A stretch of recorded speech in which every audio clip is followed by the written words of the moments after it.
with all the new information coming in from the Jet Propulsion Laboratory and witnesses seeing two suns in the sky and such, I've needed to adjust some of my estimations of the Nibiru/212 event.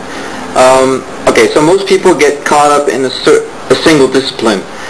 There's this talk about Nibiru, there's talk about 212, there's talk about pole shifts, magnetic pole reversals, there's ice age cycles, there's sunspot cycles, and it gets confusing, and you have to be omnidisciplinarian if you're ever going to understand this stuff. Like, for one, Nibiru, it's directly connected to the Annunaki, so the Annunaki are coming by, whether their influence is going to be measurable politically or any other way, we don't know, but they're going to be very near us.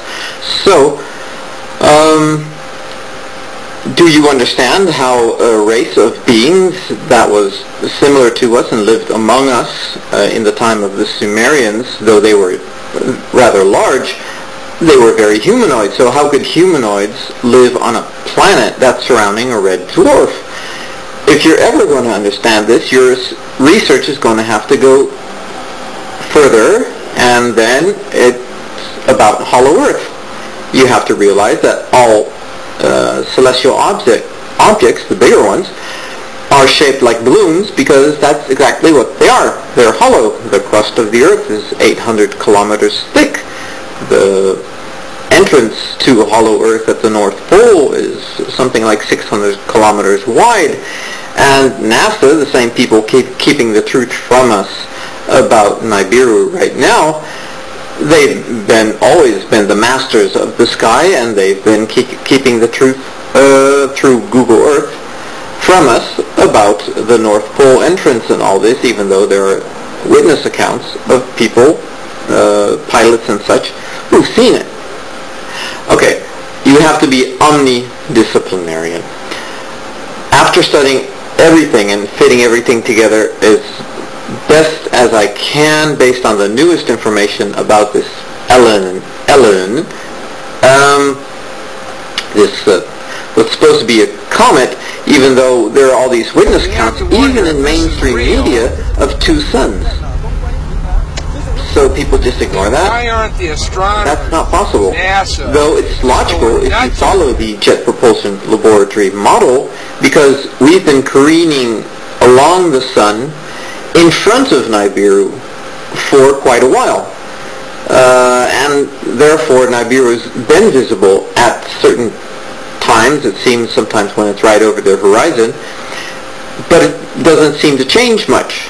But that's going to change. One of the things that is very wrong with the Jet Propulsion Laboratory model is that the speed of Nibiru coming by is stable.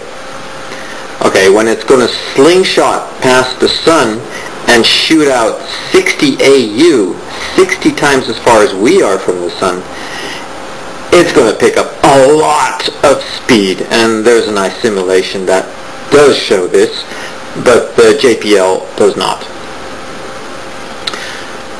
The point with 212 and pole shifts and all this is that now a lot of people are saying, look how bad Nibiru is going to be. 212, like so many people have been saying, is just a calendar date like the 31st of December. Okay, so it appears that September, and I wouldn't stick to September 26th, the JPL prediction, because that thing's going to pick up a lot of speed, and I'll get into that more in a bit.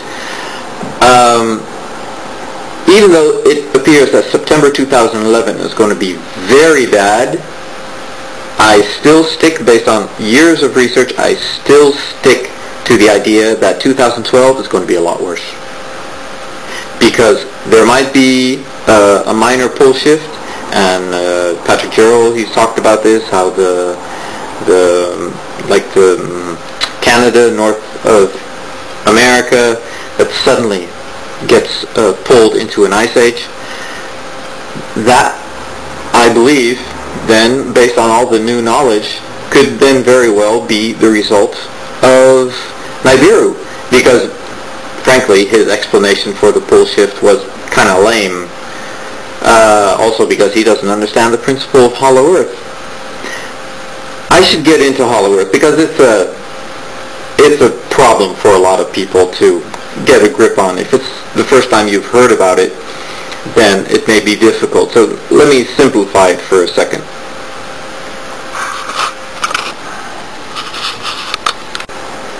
Matter attracts matter. Now, that's the basic idea behind gravity. If you put 8 molecules in a row, like this, 8 molecules in a row, and you're on this end of the 8 molecules, over here, you're feeling the pull, the gravitational pull of 8 molecules. If you're on this end, you're feeling the gravitational pull of 8 molecules. But when you're in the middle, there's a vacuum. You're feeling the pull from these 4 and from these 4. You're in a vacuum. And this applies to all gravity. I mean, when you burrow down into the Earth, which has actually been measured, people in very deep mines, they've been able to measure that gravity gets less.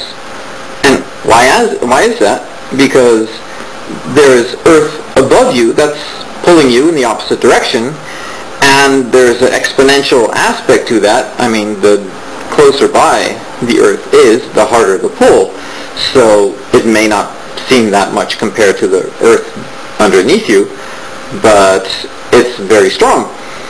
So this is also why the gravity on the planet is not stable at all. They actually have whole maps of where, on the ocean floor, the gravity is more or less. Now, how could that be possible if this were just a 6,000 kilometer clump of mass? But it's not. It's an 800 kilometer thick crust, and when you're a couple of miles deeper, or when mountains on the inside of the planet or the outside make it a few miles higher or lower, then gravity fluctuates, because it's not just a few tiny promille, tenths of percentages. It's actually, it can be half a percentage, it can be a whole percent difference, because you're not dealing with a very thick mass. You have to understand that science regarding the planet, a lot of it is best guess science. And they have like 4 methods of echoing into the planet, and 2 of them, the ones that are about the top layer, they're pretty reliable. But the other 2 are pure guesswork. They're theoretical. Forgive me, but, I know I'm not the expert here, but what if the core is thicker or thinner? I mean, it's not what you think it is. Isn't that going to affect the way the explosions are? Yes. And what if the core is made of cheese? This is all best guess, Commander. That's all science is best guess. So my best guess is you don't know. And besides, it's like when, it's like recently they had this impact on the moon, and it rung like a bell. Well, and that's what happens on Earth as well. But carrying on, I might as well not hold back now. The inside of the Earth also has its own inner sun. Okay, that's really hard to understand, like how the hell does that happen? Okay, that happens very simply when you have this planet, and because the inside is a vacuum, there's matter pulling to the side, there's matter pulling to the other side. The inside creates a vacuum, and in the formation of the planet, and the planet's 4.5 billion years old, there's all this infrared radiation always coming off from the planet. But on the outside, it goes out into space. On the inside, because there wasn't always a polar entrance, and I'll get into that in a minute. That's connected to the Great Flood, another discipline. This inside has been radiating, but it has become an oven, and after billions of years of radiating, it created an inner sun, which probably is very similar to our sun, though much, much less powerful. But it's enough for the inside to have a source of light that allows plant and animal life. Okay, let's get into the Great Flood, because that's a really interesting story. So as the Earth was developing with all this matter shifting because of these gravitational forces, and then you had air and water was collecting on the top. It was collecting on the top for us as well. That's why we have this atmosphere on the outside, though we probably lost a lot of it to space, whereas on the inside, all of it's there. The atmosphere on the inside actually much thicker than on the outside, or anyway was. This water vapor then and atmosphere was collecting on the inside, but especially due to the immense pressure caused by the sun in the center. So there's this vacuum with this sun being created, this plasma ball. So there was an intense heat. It was an oven of great heat, and that means all the gases were being expanded. So there was this great pressure, and 200 million years ago, and Neil Adams did the best job in the world in visualizing this. 200 million years ago, because of all this pressure that had built up, there had just come a point when it started growing. And it's been growing for 200 million years. It has now stopped growing. Why? Because of the Great Flood.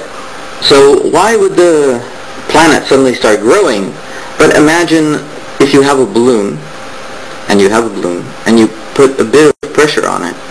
A child can't blow up a balloon. They don't have the pressure. If you put a bit of pressure on it, it just goes, and the plastic or rubber, it just fills up. And if you put the pressure, it just stays filled up. It might grow a tiny bit.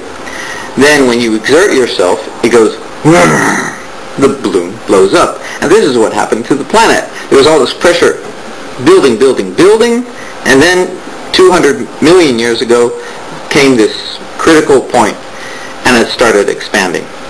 Okay. That meant that the outside was growing thinner and thinner.